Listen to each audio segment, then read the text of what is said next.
allez bien? Aujourd'hui on va faire une vidéo de présentation sur le terrarium qui est derrière moi, donc le terrarium de l'iguane. Je vais vous expliquer en détail ce que j'ai fait. Vous allez voir que j'ai assemblé deux terrariums, donc tout simplement j'ai acheté sur Amazon deux terrariums de 60 par 120 par 62 profondeur, et de là je les ai assemblés et j'ai fait ce terrarium qui est là, juste derrière moi. La profondeur je l'ai diminuée parce que j'avais besoin de 45 de profondeur et que ça suffisait largement pour la taille de l'iguane. Je vais vous expliquer comment la petite astuce que j'ai faite, et je pense que ça pourrait vous intéresser, avec les deux terrariums livrés, plus les vis, plus le vernis marin, j'en ai eu pour environ 180 €. Je pense que pour avoir un terrarium de cette taille là, c'est hyper intéressant parce que j'ai quand même fouillé au niveau des tarifs sur internet et j'ai pas trouvé équivalent. Vous pouvez le faire vous-même. Le problème c'est que les vitres, c'est une vraie galère à trouver, c'est une vraie galère à faire à soi-même. Enfin c'est une vraie galère parce que quand on les achète, elles sont tranchantes, donc on peut éventuellement enlever le tranchant, mais voilà, ça reste des glissières en bois et à force ça creuse et ça découpe et c'est pas top. Là les vitres sont biseautées, donc elles sont de bonne qualité, elles font 5 mm d'épaisseur, donc ce qui pour moi est parfait. Donc je pense que dans l'ensemble, j'ai rien à envier au beau terrarium. La décoration elle est totalement faite avec du bois flotté pour la grosse partie et une branche ici que j'ai entièrement traitée, ça bougera pas. Et pour le reste, je vais vous montrer ça en image et je vais vous expliquer tout simplement comment j'ai fait. Alors voilà, donc ici vous avez le terrarium, donc ici on a 117,5 d'ici, là on a 120 de haut en bas, hop, et on a 117,5 bien sûr. Alors vous voyez ici on a bien le raccord au niveau des deux terrariums. Je n'ai pas de raccord ici. On a bien les doubles vitres des deux terrariums avec la vitre en bas. Moi je voulais vraiment un espace le plus grand et le plus vitré possible. Donc hop, si on se recule, ça fait ça. Dana est juste en dessous. Donc ça fait une belle structure. Ici vous avez le terrarium donc de mon gecko à crête, le mâle, donc celui qui se reproduit avec ses femelles ici. Hop, on revient là. Et là vous avez quelques petits bébés gecko à crête, donc les derniers de mes naissances. Alors, ce que j'ai fait, j'ai acheté donc les deux terrariums. Donc, ces deux terrariums, qu'est-ce que j'ai fait? Je les ai assemblés. Ça, c'est la planche latérale. Ça, c'est une planche latérale. Celle d'en bas, celle d'en haut. Je les ai gardés pour faire le dessus. Parce que quand vous assemblez les deux terrariums, on a 117,5. Donc, j'ai pris la planche latérale et je l'ai posée au-dessus. J'ai pris la planche latérale, que je ne me servais pas, donc c'est les deux côtés, on va dire, ici. Je l'ai mise en bas. Donc ce qui me permet d'avoir un terrarium de 117,5, presque 118 même, et d'avoir, moi c'est vraiment ce qui m'intéressait, c'était vraiment la surface vitrée, c'était vraiment le plus important. Ensuite, ce que j'ai fait, donc le bois était déjà traité, et moi, à l'intérieur, j'ai mis, hop, on va l'ouvrir. Le problème c'est que hop, on l'ouvre. Donc ici vous avez donc vous voyez que la couleur. Alors j'ai pris un ton mat. Ici vous avez donc du vernis marin mat. Il y a 4 couches.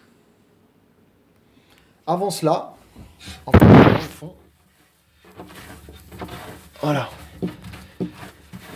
J'ai mis du joint de carrelage. Voilà, pour vraiment l'étanchéité du fond du bois. Ensuite, je l'ai recouvert de 4 couches de vernis marin, comme pour le bois. Donc ça permet d'avoir un fond très résistant. Et surtout, au moins, s'il y a des bacs qui se renversent d'eau ou si je vaporise, comme l'eau va suinter sur le bois, eh ben, je n'aurai pas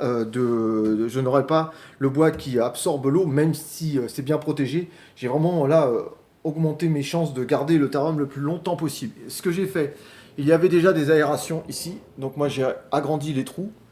Et j'ai mis une grille en inox. Pareillement ici, j'ai mis une grille en inox, j'ai agrandi les trous. Et j'en ai fait en bas pour avoir ce qu'on appelle un bon flux d'air. Parce que comme c'est un iguane, c'est pour éviter d'avoir de la buée sur les vitres. Ici, on a un néon UVB, donc 10.0. Ici, on a une cloche en inox avec une ampoule à l'intérieur de 60 watts, sans UVB, uniquement chauffante.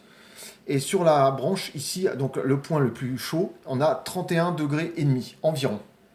Voilà l'iguane. Il est en mue. Il est pas beau, mais bon, ça reste beau. Alors, pour le substrat, c'est coco et sphaigne. Donc, vous voyez au niveau du bois, c'est ici, bois flotté, branche récupérée en extérieur, entièrement traité, désinfecté. Ici, vous avez ce qu'on appelle une écorce, donc c'est un tube. Hein. Donc avec le poids, j'ai mis juste une vis pour le maintenir. Là-bas, donc vous avez ce qu'on appelle les graines pour iguane juvénile, de la salade. Donc là, on est sur la feuille de chêne. Ici, on a de la fraise. Donc je mets un fruit différent par jour. De la fraise avec du calcium. Donc voilà. Donc ça fait quand même un bel espace.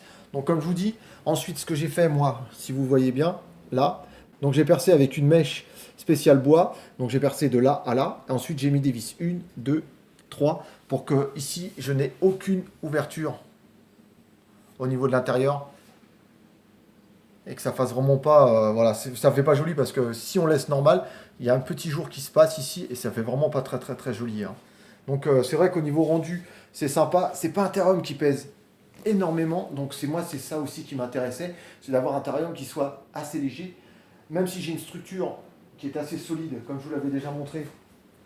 Donc la structure qui est ici, pour tenir tous les terrariums, elle est accrochée au mur, avec plusieurs fiches mollies, et c'est vrai que ça bouge pas. Moi je peux monter dessus, je fais quand même plus de 85 kg, je peux monter dessus, ça ne bouge pas d'un iota. Mais voilà, donc c'était vraiment pour vous donner un rendu. Ici on a ce qu'on appelle une liane, une vraie. Là, on n'est pas sur du faux. Les plantes en plastique, bon, bah ça, malheureusement, j'ai pas le choix parce que comme c'est un iguane, je n'ai pas envie qu'il soit malade et mange tout. Donc, ce qu'on fait, hop, on va monter. Hop, voilà. Donc, vous voyez ici, on a une vis là, une vis là, une vis là. Le fond, c'est celui d'origine, hein, ce qui est derrière. On est sur le fond d'origine. C'est-à-dire que moi, je n'ai acheté aucune planche supplémentaire.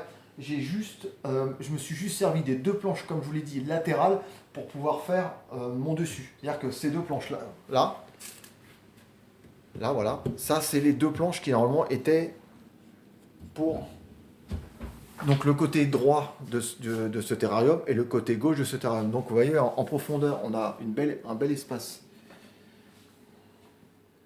Donc, comme vous voyez, l'iguane est là. Alors, qu'on ne me dise pas que c'est trop petit, voilà.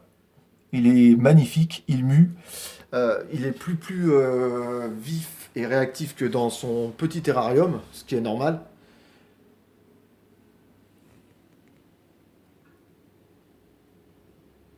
Voilà, ça fait vraiment sympa. On va essayer d'aller voir Léon, parce que comme je suis quasiment sûr que c'est un mâle, on l'a appelé Léon. Blue, ça faisait un petit peu femme. Voilà, alors normalement il va se barrer. Voilà. Les belles couleurs de Léon. Donc on est sur un magnifique iguane bleu. Vous voyez, on mange bien à la cantine hein, quand même. Hein. Pour ceux qui se souciaient qu'il était un peu maigre, il faut savoir qu'à l'âge où je l'ai eu, la morphologie et son aspect étaient totalement normal avec son âge.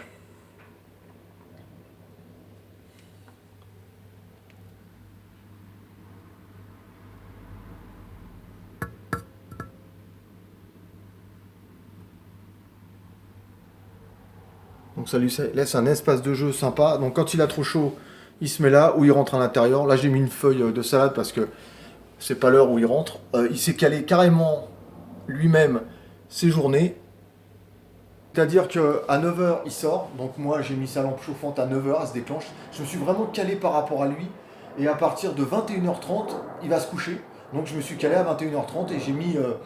j'ai mis les lumières sur off, donc ça fait qu'il a environ de 9 h donc à 21 h, hein. Donc il a bien à peu près 11 à 12 heures d'éclairage, donc ce qui lui suffit amplement. Je me suis vraiment calé à lui, j'ai pas cherché à comprendre, j'ai mis dans ce terrain, j'ai vu qu'à 9 h il sortait, et le soir à 21 h, 21 h 30 il se positionnait pour aller se coucher. Donc moi je me suis vraiment calé à lui, comme ça il ne sera pas entre guillemets perturbé par des horaires que moi je lui aurais imposés. J'ai vraiment fait en sorte que ça se cale par rapport à lui.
remarqué une chose et j'en suis pas trop surpris, c'est que depuis que je l'ai mis dans le salon avec nous, il est moins farouche.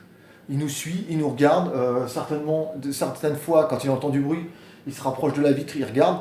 Je vais peut-être mettre une branche un peu plus près de la vitre qui va croiser, donc qui va partir d'ici à partir ici ou pas, ou je sais pas, je vais essayer de faire un truc pour qu'il ait un petit support juste devant la vitre, parce que j'ai remarqué que Léon était assez curieux, et au moins on va pouvoir le faire participer entre guillemets à la vie de famille.